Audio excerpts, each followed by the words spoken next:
नमस्कार दोस्तों, आज के इस वीडियो में हम लोग फर्नेस के ड्राफ्ट कंट्रोल के बारे में बात करेंगे। इसके पहले भी मैंने एक वीडियो बनाया था फर्नेस में के बारे में जहाँ पे मैंने दिखाया था कि फर्नेस में ड्राफ्ट का वेरिएशन कैसे होता है, यानी हाइट ऊपर से नीचे जाने में ड्राफ्ट कहाँ पे ज़्यादा होगा, कहाँ पे कम होगा, नेचुरल ड्राफ्ट फर्नेस में कैसे ड्राफ्ट वेरिएशन होगा, बैलेंस ड्राफ्ट फर्नेस में कैसे ड्राफ्ट वेरिएशन होगा, फोर्स ड्राफ्ट में कैसे होगा, इंड्यूस ड्राफ्ट में कैसे होगा। तो उसके बारे में मैंने बनाया था। अगर आपने वो वीडियो नहीं देखा है तो उस वीडियो का लिंक डिस्क्रिप्शन में रहेगा, आप वो वीडियो देख लीजिएगा। ठीक है, आज के इस वीडियो में हम लोग बात करेंगे कि अगर फर्नेस में ड्राफ्ट ज़्यादा हो जाएगा तो क्या होगा, उससे क्या फ़ायदा नुकसान हो सकता है। अगर ड्राफ्ट बहुत कम हो जाएगा तो क्या होगा, क्या फ़ायदा नुकसान होगा, और ड्राफ्ट को हम लोग कंट्रोल कैसे करते हैं। अगर नेचुरल ड्राफ्ट फर्नेस है तो उसमें कंट्रोलिंग मैकेनिज्म क्या रहता है, और अगर फोर्स ड्राफ्ट फर्नेस है तो उसमें कंट्रोलिंग मैकेनिज्म क्या रहता है।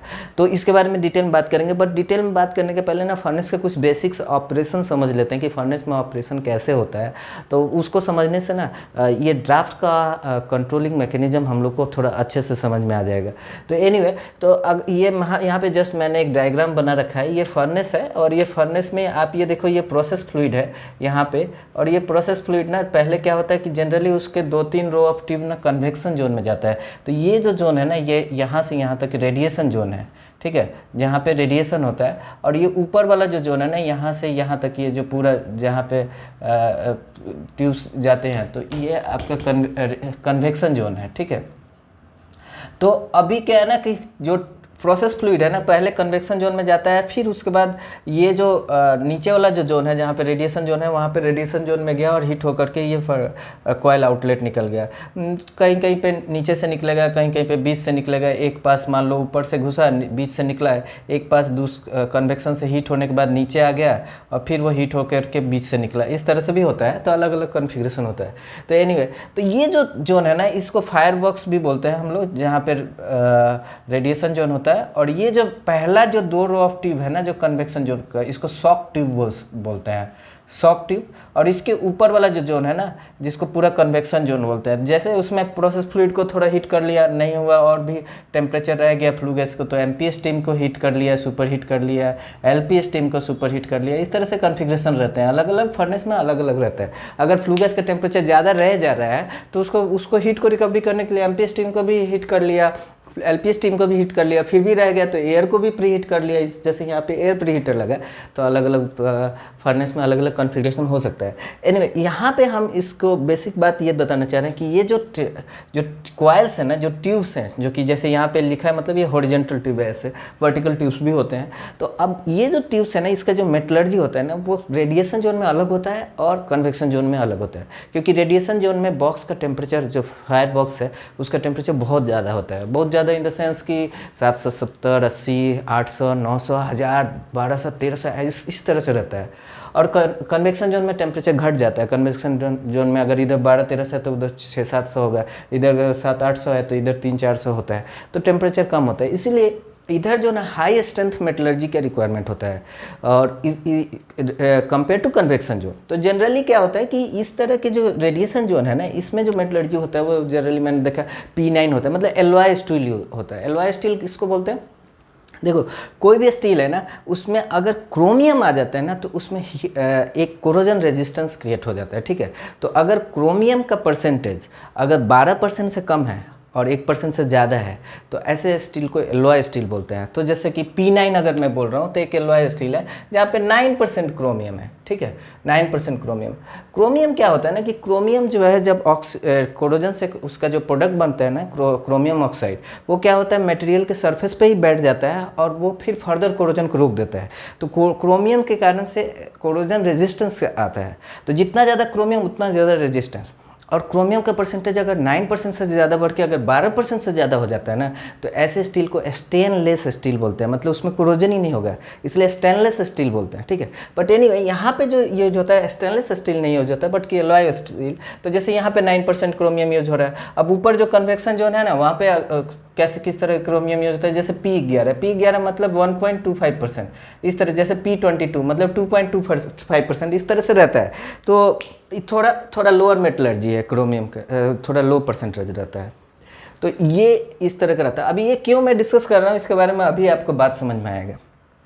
देखिए, आप लोगों ने पढ़ा होगा, एक मिनट, आप लोगों ने पढ़ा होगा कि फर्नेस में चाहे कोई भी कंबसन जहाँ रिएक्शन होता है, क्योंकि यहाँ पे जो रिएक्शन होगा वो कंबसन रिएक्शन होगा और उसकी वजह से हीट का ट्रांसफ़र होगा रेडिएशन के थ्रू, रेडिएशन जोन में, और यहाँ पे कन्वेक्शन के थ्रू, कन्वेक्शन जोन में। अब आपने पढ़ा होगा कि कहीं भी कंबसन होता है ना तो वहाँ पे जो एयर का रिक्वायरमेंट होता है ना, वो कंप्लीट कंबसन के लिए एक थ्योरेटिकल एयर होता है। थ्योरेटिकल एयर मतलब कितना एयर देने से कंप्लीट कंबसन हो जाएगा, ठीक है। तो जनरली जो थ्योरेटिकल एयर जो हम लोग किताबों में पढ़ते हैं ना, वो फर्नेस में यहाँ पे ना वो अचीव नहीं हो पाता है, क्योंकि वो एक थ्योरेटिकल कॉन्सेप्ट है। वहाँ पे प्रॉपर फ्यूल और एयर का मिक्सिंग होगा, तब वो पूरा कंप्लीट कंबसन हो जाएगा। रियलिटी में क्या होता है, जितना थ्योरेटिकल ऑक्सीजन और एयर चाहिए ना कोई फ्यूल को बर्न होने के लिए, उससे ज़्यादा चाहिए होता है।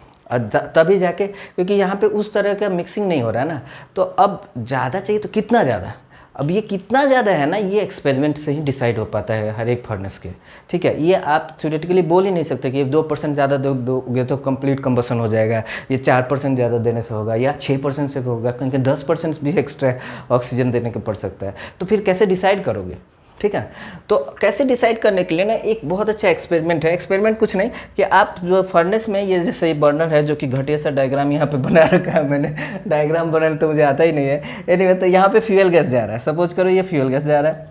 अब फ्यूल गैस जा रहा है तो ये बर्नर में, तो आप क्या करो, फ्यूल गैस को फ्लो को मैनुअल में कर दो, मतलब फ्यूल गैस का फ्लो फिक्स कर दिया, और आप एयर का फ्लो ना आप कम ज़्यादा करो, ठीक है। तो जैसे मान लो एयर का फ्लो आप इस पॉइंट पर ऑपरेशन पे थे, यहाँ पे ये percentage oxygen in flue gas है, जो फ्लू गैस में जो ऑक्सीजन है देख रहे हैं, और यहाँ पे कॉइल आउटलेट टेम्परेचर है। तो जनरली क्या है कि अगर एयर का फ्लो आप घटाओगे और अगर कॉइल आउटलेट टेम्परेचर जो है ना वो बढ़ रहा है, तो इसका मतलब वो जो भी था फर्नेस के अंदर, जो भी फ्यूल था पूरा जल रहा था।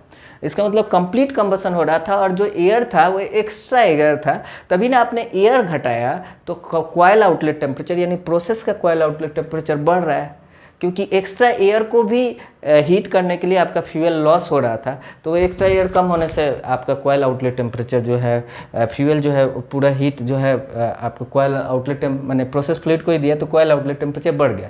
तो अगर एयर घटाने से ना अगर कॉइल आउटलेट टेम्परेचर बढ़ रहा है तो आप समझो कि कंप्लीट कंबसन हो रहा है, ठीक है। तो मान लो एयर हम घटाते गए, कॉइल आउटलेट टेम्परेचर बढ़ते गया बढ़ते गया बढ़ते गया, एक पॉइंट ऐसा आएगा जहाँ पे कॉइल आउटलेट टेम्परेचर मैक्सिमम होगा।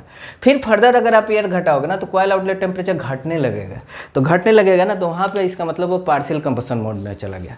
क्योंकि देखो कोई भी फ्यूल है ना, अगर कंप्लीट कंबसन होता है तो उसका हीट ऑफ जो रिएक्शन होता है वो बहुत ज़्यादा होता है कंपेयर टू पार्शियल कंबसन के। जैसे अगर हाइड्रोकार्बन ही है, अगर सिर्फ CO में, मतलब कार्बन ही है, सिर्फ CO में कन्वर्ट हो रहा है तो उसका हीट ऑफ रिएक्शन बहुत कम होता है, और C से CO2 में जाता है तो उसका बहुत ज़्यादा मतलब 2-3 टाइम्स, कितना टाइम्स होता है मेरे को अभी डेटा याद नहीं है, मैंने FCC का वीडियो बनाया था उसमें दिया भी था, तो उसमें बहुत ज़्यादा हो जाता है। तो इसका मतलब अगर एयर आप घटा रहे हो और एयर आप घटाने से आपका कॉइल आउटलेट टेम्परेचर घट रहा है, तो इसका मतलब क्या है कि वो कंप्लीट कंबसन मोड में नहीं था, वो पार्शियल कंबसन मोड में था। इसका मतलब ये हुआ कि जैसे एयर और घटा रहे तो जो थोड़ा बहुत अमाउंट जो फुल कंबसन में फ्यूल का जा रहा था वो भी अब पार्शियल कंबसन में जाने लगा, इसीलिए हीट ऑफ रिएक्शन कम हो गया, और हीट ऑफ रिएक्शन कम होने के कारण कॉइल आउटलेट टेम्परेचर जो है आपका घटते चला गया, ठीक है। तो इस तरह से आप इस एक्सपेरिमेंट करके आप बता सकते हो कि कितना ऑक्सीजन है। अब यहाँ पे जो ऑक्सीजन है ना, अब ये इस जो पॉइंट पे जहाँ पे कॉइल आउटलेट टेम्परेचर मैक्सिमम मिलेगा ना, उसको यहाँ पे हमारा कंप्लीट कंबसन हो रहा है, तो कायदे से इसको थ्योरेटिकल अमाउंट ऑफ ऑक्सीजन तो बोल नहीं सकते, ये तो हमने एक्सपेरिमेंट से किया है, तो इसको एब्सोल्यूट कंबसन पॉइंट बोल रहा हूँ, ठीक है। तो एब्सोल्यूट कंबसन वाला पॉइंट जो है ना वो हमारे लिए फर्नेस के लिए मोस्ट इफिशिएंट पॉइंट है, जहाँ पे आपका कॉइल आउटलेट टेम्परेचर मैक्सिमम मिल रहा है, यानी प्रोसेस फ्लूइड को टेम्परेचर मैक्सिमम मिल रहा है, ठीक है। आप बोलोगे कि इतना नाटक करने का क्या ज़रूरत है, सीधा फ्लू गैस का देख लो ना। फ्लू गैस में अगर स्मोक हो रहा है तो इसका मतलब कंप्लीट कंबसन नहीं हो रहा है, और फ्लू गैस अगर क्लियर है, मतलब स्टैक क्लियर है, तो इसका मतलब कंप्लीट कंबसन हो रहा है। तो आपका बात एकदम ठीक है। ये तब ठीक है कि अगर आपका बर्नर फ्यूल ऑयल से जल रहा है, क्योंकि फ्यूल ऑयल में कार्बन हाइड्रोजन रेशियो जो है ना वो ज़्यादा होता है, और स्मोक जो दिखता है ना, वो सूटी फ्लेम जो दिखता है ना, धुआं धुआं, वो उसका मतलब क्या है कि उसमें अनबर्न्ड कार्बन है। अनबर्न्ड कार्बन होने से ही काला काला दिखता है। अगर कार्बन नहीं हो, अगर आपका बर्नर ऐसा जो कि हाइड्रोजन से जल रहा है, तो आपका चाहे कितना भी ऑक्सीजन डेफिशिएंट कर दो, आपका स्टैक काला होगा ही नहीं, ठीक है। नेचुरल गैस बर्नर से जला रहे हो तो क्या होगा, अगर उसको पार्शियली कंबसन मोड में ले जा रहे हैं ना, तो पहले क्या होगा, जो स्मोक आएगा ना वो थोड़ा थोड़ा पीला पीला दिखेगा। थोड़ा सा और एयर कम कर दो तो थोड़ा और डार्क पीला दिखेगा, और एयर कम कर दो तो थोड़ा ऑरेंज हो जाएगा, और एयर कम कर दो तो ब्राउन हो जाएगा, और एयर कम कर दो तब ब्लैक होगा। काफ़ी ज़्यादा पार्शियल कंबसन में चला जाएगा तब जाके आपका ब्लैक होगा इसमें नेचुरल गैस में। फ्यूल ऑयल में तुरंत ही पता चल जाएगा। तो इसलिए आप स्टैक का कलर, माने स्टैक से जो फ्लू गैस निकल रहा है उसका कलर देख के आप कंफर्म नहीं कर सकते। सही तरीका क्या है कि कॉइल आउटलेट टेम्परेचर, जो कि एक्चुअली में प्रोसेस हीट कितना गेन कर रहा है, उससे आप बता सकते हो कि ये हम सही ऑक्सीजन दे रहे हैं कि नहीं।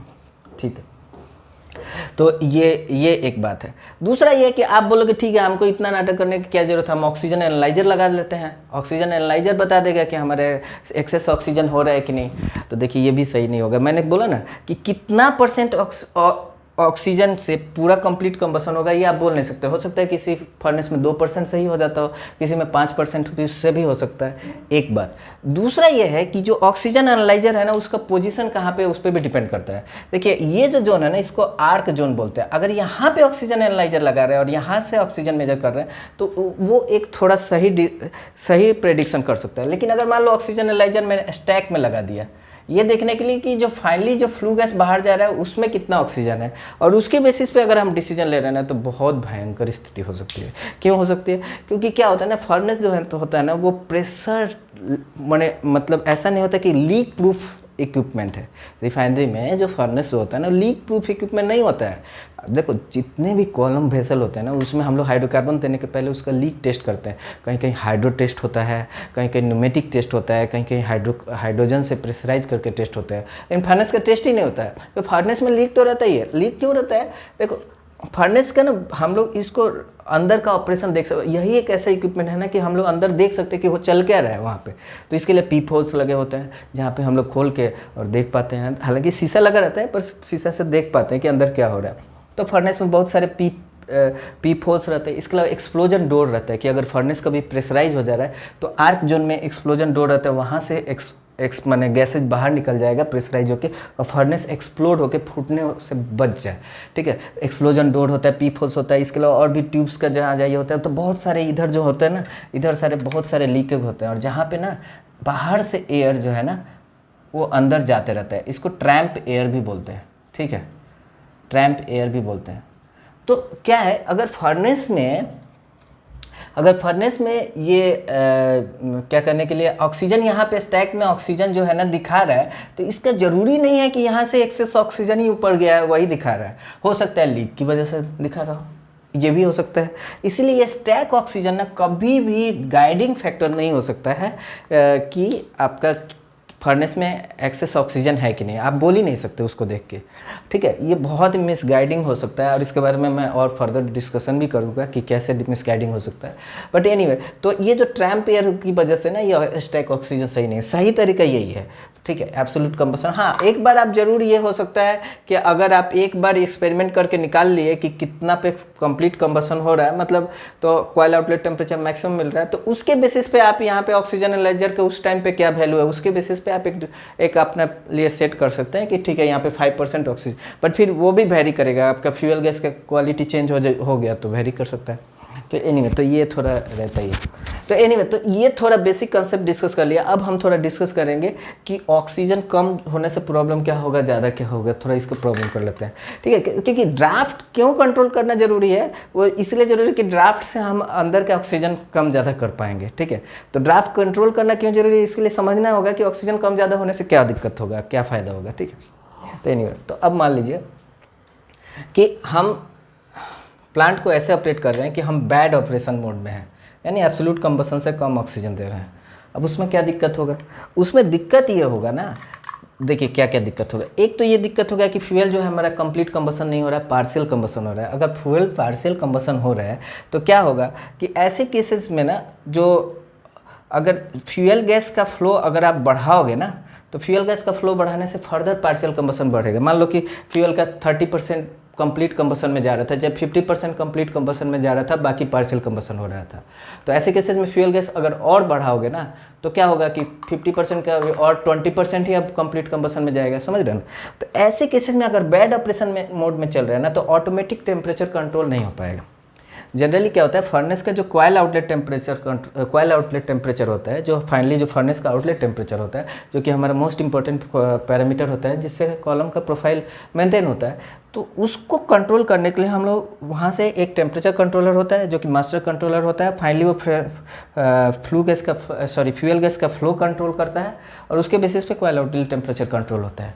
तो क्या है, अगर मान लो कि फर्नेस जो है ना एब्सोल्यूट कंबसन से लोअर साइड में चला गया और उसकी वजह से कॉइल आउटलेट टेम्परेचर घट रहा है, तो टेम्परेचर कंट्रोलर को क्या लगेगा, उसको लगेगा भाई कॉइल आउटलेट टेम्परेचर घट रहा है, फ्यूल गैस बढ़ाओ।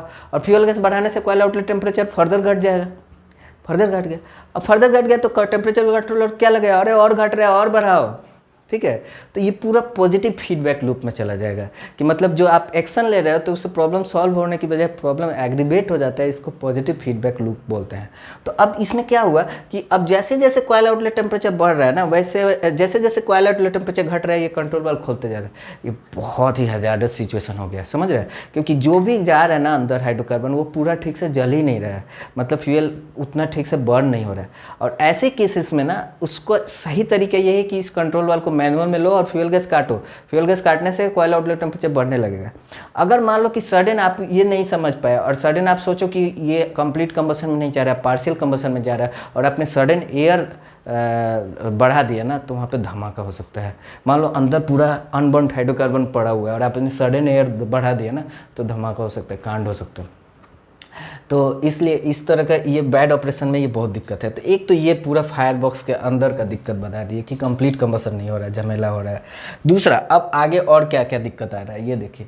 आगे दिक्कत क्या आएगा कि जैसे जो ये अनबर्न्ड हाइड्रोकार्बन्स है ना, जहाँ नीचे पूरा कंप्लीट ना होने की वजह से CO बन रहा है, कीटोन बन रहा है, एल्डिहाइड बन रहा है, फलान ढिकान पूरी तरह से पॉल्यूटेंट्स बन रहा है। अब ये ऊपर जा रहे हैं, ठीक है। अब ये ऊपर जाएंगे ना और ऊपर आपका लीक्स रहता है, ऊपर बाहर से ऑक्सीजन जा रहा है। अब ये बाहर से ऑक्सीजन अगर लेगा ना तो ऊपर जाके यहाँ पे जलने लगेंगे। अब यहाँ पे फायर लग गया, आग लग गया, ठीक है, समझ रहे हैं, मतलब आग लग गया या फिर उतना टेम्परेचर नहीं हुआ तो भी आपका इग्नाइट भी हो सकता है, एक्सप्लोजन हो सकता है, या फिर आप कुछ नहीं तो टेम्परेचर बहुत बढ़ ही सकता है। तो अब क्या है, यहाँ के कन्वेक्शन जोन के जो मटेरियल थे ना उतना हाई टेम्परेचर सहने के लिए बनाए नहीं गए थे। वो तो मान लो कि एक जस्ट कन्वेक्शन हीट ट्रांसफर के लिए बनाया गया था और उस पर बहुत सारे फिन्स भी लगे रहते हैं। अब फिन्स का जो मेटलर्जी होता है वो भी वीक ही रहता है। तो क्या होगा कि ये हाई टेम्परेचर के जाने की वजह से ना वो हाई टेम्परेचर पे वो काफ़ी उसमें बेंट हो सकता है, फूट सकता है, लीक हो सकता है, बहुत सारे झमेले हो सकते हैं। तो एक तो ये दिक्कत हो गया कि आपका ये जो अनबर्न्ड हाइड्रोकार्बन यहाँ पे ना जल करके ऊपर जला कन्वेक्शन जोन में, इस तरह के जो बर्निंग होता है इसको आफ्टर बर्निंग कहते हैं। मतलब जहाँ जलना चाहिए वहाँ ना जल के बाद में जल रहा है, तो ये आफ्टर बर्निंग बहुत डेट्रीमेंटल हो सकता है। ये पूरा कन्वेक्शन जोन को ये पूरा बेंट कर सकता है। अब मान लो कि ये अगर कन्वेक्शन जोन आफ्टर बर्निंग की वजह से बेंट हो गया तो क्या दिक्कत होगा कि बाद में आप ऑक्सीजन एयर ज़्यादा बढ़ा ही नहीं पाओगे। क्यों नहीं बढ़ा पाओगे? क्योंकि हमने पिछली बार जब वीडियो में बताया था तो बताया था कि आर्क जोन के में जहाँ पर ड्राफ्ट होता है ना, ड्राफ्ट कैसे डिसाइड होता है। मान लीजिए कि स्टैक इफेक्ट के कारण से यहाँ पे एक निगेटिव प्रेशर आ गया, सपोज कीजिए यहाँ तक एक निगेटिव प्रेशर आ गया, फिर ये कन्वेक्शन कॉइल के रेजिस्टेंस के कारण से वो निगेटिव प्रेशर घटता है, ठीक है, तो यहाँ पे आर्क का प्रेशर आता है।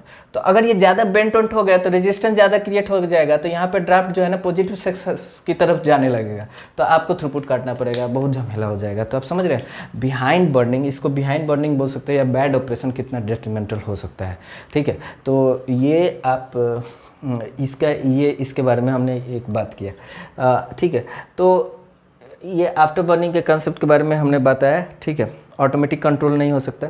ऑक्सीजन एनालाइजर के बारे में बात किया, और अब हम लोग बात कर रहे हैं कि ड्राफ्ट के बारे में, कि ड्राफ्ट कैसे कंट्रोल होता है, ठीक है।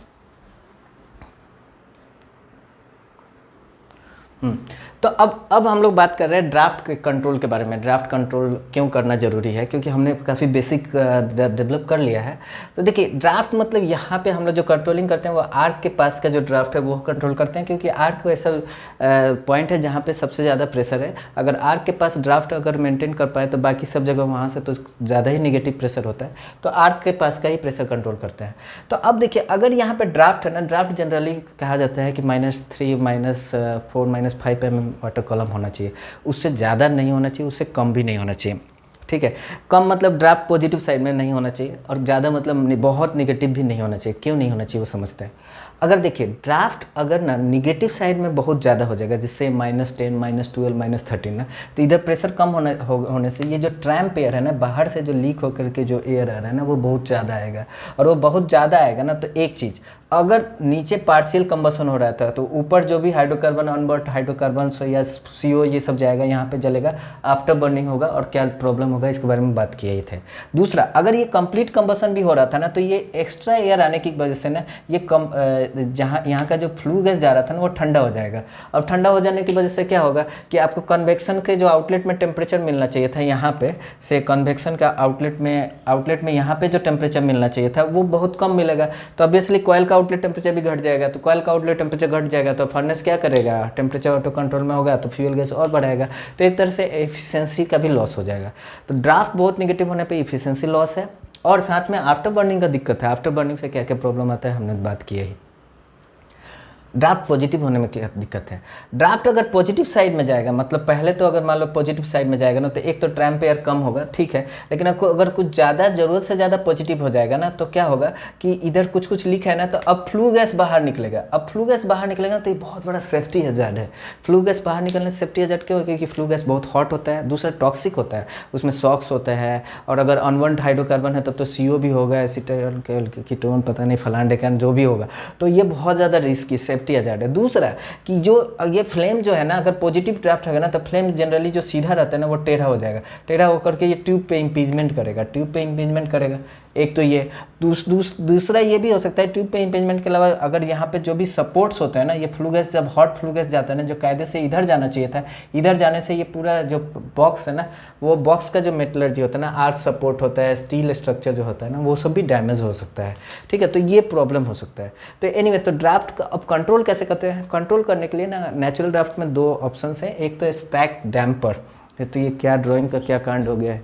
एनीवे, तो थोड़ा सा अगर मैं इसको ये करूं तो अब ये जो फर्नेस है ना, यहाँ पे एक स्टैक डैम्पर होता है। अब इस डैम्पर को खोलने से, अगर आप डैम्पर ज़्यादा खोलोगे तो क्या होगा, फ्लू गैस ज़्यादा इजीली जाएगा। फ्लू गैस को जाने के लिए रेजिस्टेंस कम होगा, तो रेजिस्टेंस कम होगा तो यहाँ पे ड्राफ्ट बहुत निगेटिव साइड में जाएगा। ठीक है, तो निगेटिव साइड में जाएगा तो एक तो ये और अगर आप डैम्पर को बंद करोगे तो यहाँ पर रेजिस्टेंस क्रिएट करने की वजह से ड्राफ्ट पॉजिटिव साइड में जाएगा। तो एक तो डैम्पर से कंट्रोल होता है। ठीक है, दूसरा ये है कि हम एयर से भी कंट्रोल कर सकते हैं। कैसे, अब ये एयर जैसे मान लो, ये तो मैंने बैलेंस ड्राफ्ट के लिए बनाया। मान लो कि एयर अगर नेचुरल ड्राफ्ट से रहता है तो यहाँ पे भी एक रजिस्टर रहता है। ठीक है, अब कैसे दिखाऊंगा, मान लीजिए ये रजिस्टर है। अब इस रजिस्टर को अगर आप खोलोगे तो ज़्यादा एयर अगर दोगे तो क्या होगा, ज़्यादा एयर देने से ज़्यादा फ्लू गैस बनेगा। ज़्यादा फ्लू गैस बनने के कारण यहाँ पे प्रेशर ड्रॉप कन्वेक्शन जोन में ज़्यादा होगा, तो ड्राफ्ट आपका पॉजिटिव साइड में जाएगा। ठीक है, और एयर अगर आप कम कर दोगे तो कम फ्लू गैस बनेगा, तो इसमें प्रेशर ड्रॉप कम होगा, तो ड्राफ्ट ज़्यादा नेगेटिव साइड में जाएगा। ये मोस्ट ऑफ द टाइम होना चाहिए ऐसे ही। लेकिन अगर मान लो कि पार्शियल कंबसन मोड में था, पार्शियल कंबसन मोड में था और आपने एयर रजिस्टर खोला, तो एयर रजिस्टर खोलने से क्या होगा ना कि फ्लू गैस तो ज़्यादा बनेगा, बट फ्लू गैस का टेम्परेचर बढ़ सकता है, क्योंकि नाउ कंप्लीट कंबसन हो रहा है। तो हमने पिछले वीडियो में दिखाया भी था कि ये जो hot flue gas temperature difference के कारण डेंसिटी में जो कम हो रहा है ना, उसी की वजह से ड्राफ्ट क्रिएट हो रहा है।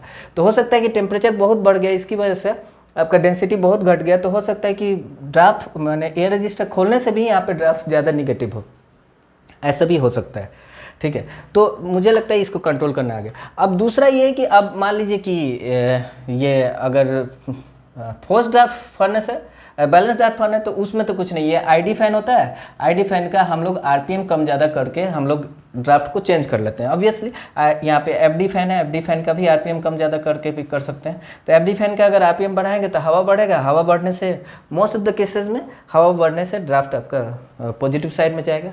हाँ, अगर फिर से वही बात, अगर पार्शियल कंबसन मोड में था तो हवा बढ़ने से थोड़ा निगेटिव भी हो सकता है। अगर हवा बढ़ाने से आपका ड्राफ्ट ज़्यादा निगेटिव साइड में जा रहा है तो इसका मतलब क्लियर इंडिकेशन है कि पार्शियल कंबसन मोड में चल रहा था। ठीक है, ID फैन का RPM आप बढ़ाओगे तो ज़्यादा इधर से फ्लू गैस सक होकर के इधर ज़्यादा निगेटिव प्रेशर क्रिएट होगा, निगेटिव प्रेशर यहाँ पे क्रिएट होगा, तो इसके अक्रॉस जो प्रेशर ड्रॉप है लेकर के यहाँ भी फर्दर निगेटिव प्रेशर आएगा, तो उसके कारण से फर्दर और निगेटिव होगा। तो ID फैन का RPM बढ़ाने से भी ड्राफ्ट ज़्यादा निगेटिव होता है। ठीक है। फर्नेस का ना जो ये कंट्रोलिंग होता है ना, स्टेट ऑफ द आर्ट, मतलब ऑपरेटर की इफिशिएंसी पे भी डिपेंड करता है, और पूरी तरह से ऑटोमेटिक कंट्रोल भी सक्सेस हो पाएगा कि नहीं, उसके लिए पूरा अच्छे से इसका ऑपरेशन समझना पड़ता है। कुछ कुछ इंसिडेंट्स बता रहा हूँ। जैसे मान लीजिए कि एक बुक में मैंने पढ़ रहा था कि यहाँ पे ऑक्सीजन जो मेजर करना है फायर वर्क्स के पास मान लो कि ये एक ज़्यादा एक्यूरेट मेजरमेंट होता है एक्सेस ऑक्सीजन का बनिस्पत की स्टैक के पास। तो मान लो स्टैक में परसेंटेज ऑफ ऑक्सीजन से था 10%, और फायर वर्क्स में परसेंटेज ऑफ एक्सेस ऑक्सीजन था से 3%। ठीक है। तो अब मान लो कि वहाँ पे मैनेजमेंट बोला कि नहीं, इसमें क्या है कि हम चाह रहे हैं कि ऑक्सीजन आप ज़रूरत से ज़्यादा दे रहे हो, फ्यूल बेकार में लॉस हो रहा है, तो आप ये करो, इस ऑक्सीजन को देख करके आप मान लो कि बोल दिया कि ऑक्सीजन कट करो। तो एयर कट करने गए, तो एयर कट करने गए, मान लो कि रजिस्टर का ओपनिंग आपने घटाया, तो रजिस्टर का ओपनिंग घटाने से एयर तो घटा, तो यहाँ पे मान लो 3% से मान लो 2% हो गया। ठीक है, 2% हुआ, और यहाँ पे ऑक्सीजन 3% से मान लो यहाँ पे से 3% से 2% हुआ, यहाँ पे भी ऑक्सीजन से 9% हो गया। ठीक है, लेकिन आप देखो जो डिफरेंस था 3% से मान लो यहाँ पे 1% हुआ, लेकिन ऑक्सीजन यहाँ पे सिर्फ 1% घटा। तो इसका मतलब क्या हुआ, यहाँ रजिस्टर पिंच करने से ड्राफ्ट जो है ज़्यादा निगेटिव हो गया, तो आपका ट्रैम्पेयर लीक ज़्यादा हो गया। ट्रैम्पेयर लीक ज़्यादा होने की वजह से ना आपका ऑक्सीजन थोड़ा जरूर घटा है, लेकिन ओवरऑल जो डिफरेंशियल ऑक्सीजन है ना, वो डिफरेंशियल ऑक्सीजन उतना नहीं घटा बल्कि बढ़ गया। तो आपका हीट लॉस जो है ना पहले से अब ज़्यादा होने लगेगा। तो ये ठीक है ना। तो ऐसे केसेस में अगर आपको ये ऑक्सीजन कम करना है तो वहाँ पे क्या ऑप्शन होगा, आपको स्टैक डैम्पर क्लोज करना पड़ेगा, क्योंकि स्टैक डैम्पर अगर क्लोज करोगे तो ड्राफ्ट इधर पॉजिटिव साइड में जाएगा, एक्सेस एयर कम होगा। तो हो सकता है यहाँ पे 3% ही रह गया, लेकिन ये 10 से 5% हो जाएगा। तो कहाँ पे किससे कंट्रोल करना है वो भी देखना पड़ेगा। अलग अलग स्टोरी है। कहीं पर बताया कि एक जगह पे क्या हुआ कि ये लोग परसेंटेज ऑक्सीजन देख करके उन्होंने बोल दिया परसेंटेज ऑक्सीजन जो एक्सेस ऑक्सीजन होना चाहिए 5% से ज़्यादा नहीं होना चाहिए। अब वहाँ पे क्या हुआ कि ऑपरेटर ने सोचा कि चलो ठीक, हम 5% से ज़्यादा नहीं, उस हिसाब से कम कर रहे हैं। एयर रजिस्टर पिंच करते गया। एयर रजिस्टर पिंच करने से क्या हुआ कि ऑक्सीजन तो कम हो रहा है, से मान लो 10% था, 10 से 8 हुआ, तो 8 हुआ तो ऑक्सीजन कम हुआ। तो वो पैनल ऑपरेटर को बोल रहा है कि ऑक्सीजन कम होने से हमारा जो फर्नेस का अंदर का जो फ्लेम है ना वो थोड़ा स्मोकी हो रहा है। देखिए फर्नेस का फ्लेम जो है ना एकदम पूरा क्लियर भी नहीं दिखना चाहिए, पूरा क्लियर मतलब एक्सेस ऑक्सीजन है, और एकदम स्मोकी भी नहीं दिखना चाहिए, नहीं तो आपका पार्शियल कम्बशन भी थोड़ा सा हल्का हेजी होना चाहिए। तो उन्होंने फील्ड ऑपरेटर ने बोला कि भाई यहाँ पे स्मोक हो रहा है, ठीक है, थोड़ा स्मोक हो रहा है, लेकिन पैनल ऑपरेटर डिटरमाइन था कि हम तो देख रहे हैं यहाँ एक्स्ट्रा ऑक्सीजन है, ठीक है, तो एक्स्ट्रा ऑक्सीजन है वो देख रहा है, तो करके बोला कि और रजिस्टर पिंच करो। अब और रजिस्टर पिंच करने से क्या हुआ कि इधर पूरा पार्शियल कंबशन मोड में चला गया है। अब पार्शियल कंबशन मोड में जाने की वजह से ना यहाँ पे क्या हो रहा है कि और रजिस्टर भी पिंच कर रहे हैं, यहाँ पर ड्राफ्ट फर्दर और निगेटिव हो रहा है। तो क्या हुआ, यहाँ से ट्रैम्प एयर फर्दर और लेते गया, और लेते से क्या हुआ कि यहाँ का टेम्परेचर बढ़ने लगा, अब आफ्टर बर्निंग होने लगा। और वर्स्ट केसेस में क्या हुआ कि फर्दर ऑक्सीजन और काटते गए ना, तो यहाँ से स्टैक से आग निकलने लगा, इतना आफ्टर बर्निंग होने लगा। तो एक तो ऐसा कहानी लिखा था। एक और कहानी पढ़ा मैंने कि एक जगह पे क्या हुआ था कि एयर ब्लोअर थे, वहाँ पे मान लो 2 ब्लोअर चलते रहते थे, एक स्टैंड बाई में रहता था। तो उन्होंने क्या किया कि तीसरा ब्लोअर जो है मतलब चेंज ओवर करने के लिए तीसरा ब्लोअर चलाया। अब तीसरा ब्लोअर जब चला रहे हैं ना, तो कॉइल आउटलेट टेम्परेचर था जो कि 350 था, वो सडन 400 हो गया। तो सडन 400 हो गया, तो खट से उन्होंने एक ब्लोअर बंद कर दिया। तो ये सही किया कि गलत किया? गलत किया ना, क्योंकि अगर एयर बढ़ाने से कॉइल आउटलेट टेम्परेचर बढ़ा है, मतलब आप पार्शियल कंबशन मोड में चल रहे थे, तो वहाँ पे एयर ना काट करके आपको फ्यूल गैस काटना चाहिए था। तो आपने फ्यूल गैस ना काट के एयर काट दिया। तो एक तरह से ये बोलो कि एक्स्ट्रा फ्यूल गैस ले करके आप कॉइल आउटलेट टेम्परेचर मेंटेन कर रहे हैं, जो कि एनर्जी एफिशिएंट भी नहीं है, पॉल्यूटेंट्स जा रहे हैं, इन्वायरमेंट को भी नुकसान है, आफ्टर बर्निंग फलान बहुत सारा झंझट है। तो आशा करता हूँ कि ये वीडियो आपको समझ में आया होगा। मैंने बहुत सारे टॉपिक इसमें कवर करने की कोशिश किया है फर्नेस के ऑपरेशन को। ये मोस्टली एक्सपीरियंस बेस पे ही आता है, बहुत जगह पे तो एक्सपीरियंस से भी नहीं आता है। लोग तो सोचते ही नहीं, लोग तो यही सोचता है कॉइल आउटलेट टेम्परेचर घटाना है मतलब कि फ्यूल। अब मैं एक ही दिन जस्ट एक ही दिन में खुद का एग्जांपल दूँ। एक दिन क्या हुआ कि मैं देखा कि हमारा एक इंसिनरेटर है, उसमें फ्यूल गैस कंजप्शन बहुत बढ़ गया है, तो क्या हुआ, आउटलेट टेम्परेचर मेंटेन करने के लिए फ्यूल गैस कंबसन का टेम्परेचर कंट्रोल में ऑटो में बढ़ा लिया है। फिर बाद में देखा कि वहाँ पे एयर का फ्लो बहुत बढ़ा दिया था। तो मैंने क्या किया, सोचा देखा कि एक्चुअली में एयर एक्सेस तो नहीं जा रहा है, तो मैंने एयर का फ्लो कम किया। तो एयर का फ्लो कम करने से कॉयल आउटलेट माने इंसिनरेटर का आउटलेट टेम्परेचर घट रहा है। तो इसका मतलब क्या हुआ, सॉरी बढ़ रहा है, इसका मतलब क्या हुआ, एयर घटाने से अगर इंसिनरेटर का आउटलेट टेम्परेचर बढ़ रहा है मतलब कंप्लीट कंबसन मोड में था, तो वहाँ पे कुछ ज़रूरत से ज़्यादा एक्सेस एयर जा रहा था। तो मैंने एक्सेस एयर कट किया, तो fuel gas automatically temperature control में कम हो गया। समझे? तो ये थोड़ा देखना पड़ेगा। तो आशा करता हूँ ये वीडियो आपको समझ में आया होगा। वीडियो देखने के लिए धन्यवाद।